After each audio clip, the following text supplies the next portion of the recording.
बार कोई चूक मत कर देना, किसी की बातों में मत आ जाना।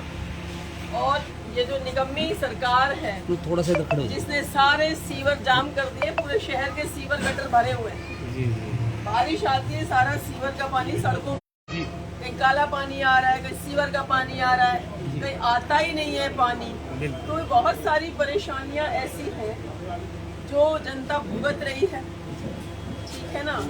अब जब बारिश तो इनके बहाने भी ऐसे ऐसे होते हैं कि इनके बहाने सुनकर भी हंसी आए।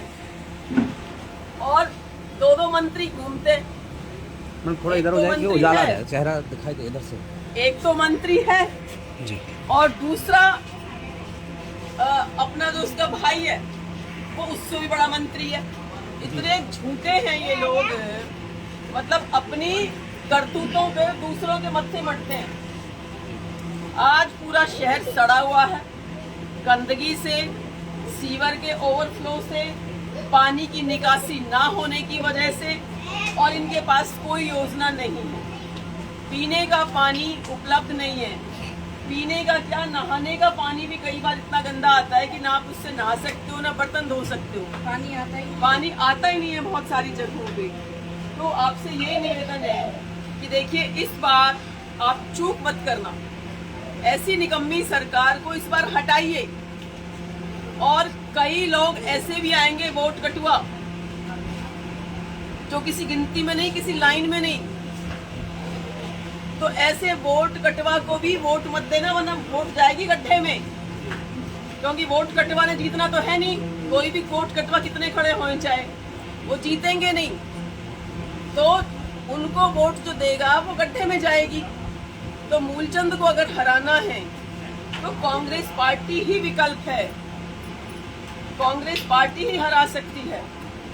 इस बार पूरे कुशासन से जनता ने मन बना लिया है कि इस बार इनको हराना है और हरियाणा प्रदेश में कांग्रेस की सरकार लानी है, हुड्डा जी के नेतृत्व में लानी है। तो हम बहुत सारी आपको सुविधाएं देंगे। जो हमें अभी पर्चा हमने छपवाया हुआ है, जो हमारा संकल्प पत्र है, वो पर्चा एक एक हम आपको देंगे। और मैं पहले घूमी भी हूँ पूरे बाजार में, इधर भी आई थी, पहले भी आप लोगों से अपील करके गई थी और अब फिर से अपील कर रही हूँ कि 10 साल में जो गलती हुई है, गलत आदमी को चुना।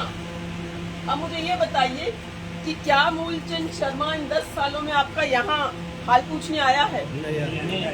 आए हैं 10 साल? बड़े बड़े होटल जो बनते हैं, बड़ी बड़ी कॉलोनियाँ कटती हैं, शॉपिंग मॉल जो बनते हैं, वो मेहनत की, ईमानदारी की कमाई से कोई नहीं बना सकता। काम आप भी कर रहे हो, हम भी कर रहे हैं। लेकिन शायद आप पे एक दुकान की बजाय दूसरी दुकान भी ना बने, नहीं बनती ना ईमानदारी से। ईमानदारी से तो गुजारे मुश्किल है जी। तो जो बड़े बड़े 5 स्टार होटल बन रहे हैं, ये आपकी जेब के पैसे से बन रहे हैं। जो खजाना लूटा है इन्होंने हरियाणा का, वो खजाना आप भरते हो, आप भरते हो वो खजाना। वो कई लोग कहते हैं ना, जो इनकम टैक्स भर रहे हैं वही खजाना भर रहे हैं। नहीं, हर आदमी खजाना भर रहा है, चाहे वो बिजली का बिल भर रहा है, पानी का बिल भर रहा है, सीवर का बिल भर रहा है, इनकम टैक्स भर रहा है, सेल टैक्स भर रहा है। हर आदमी खजाना भरता है सरकार का। यहाँ तक कि एक छोटे से छोटा आदमी, मजदूर, एक माचिस भी खरीदने जाता है तो उस माचिस पे भी टैक्स लगा होता है। तो हर आदमी की जेब का पैसा है, चाहे वो अमीर है चाहे गरीब है, बिना टैक्स के कोई चीज नहीं है। तो जब सारी जनता टैक्स दे रही है, 100% जनता टैक्स दे रही है, तो उस खजाने को बेरहमी से लूटा गया है भ्रष्टाचार के द्वारा। कहीं नगर निगम में 200 करोड़ का घोटाला करा, आज तक तो हुआ नहीं। कहीं उसमें पहाड़ों में घोटाला करा, कहीं बजरी रेत का घोटाला हुआ, कहीं शराब का घोटाला हुआ, कहीं खाद का घोटाला हुआ, अभी ट्रांसपोर्ट डिपार्टमेंट में डीजल का घोटाला हुआ, और अपना इसकी जो प्रॉपर्टी आईडी, फैमिली आईडी, ये सारी गलत बना दी। एक कंपनी को ठेका दे दिया और आज तक कोई सजा नहीं दी उस कंपनी को। वो भी एक बहुत बड़ा घोटाला था। पेपर लीक हो रहे हैं बच्चों के, आए दिन पेपर लीक हो रहे हैं, ये भी एक घोटाला है। तो ये तो 10 साल में हरियाणा में 50 बड़े घोटाले हुए हैं, जिसकी पूरी जानकारी हम आपको देंगे। 50 बड़े घोटाले हुए हैं। तो ऐसे घोटालों की सरकार को आप इस बार चलता कीजिए, रवाना कीजिए, कांग्रेस पार्टी को मौका दो।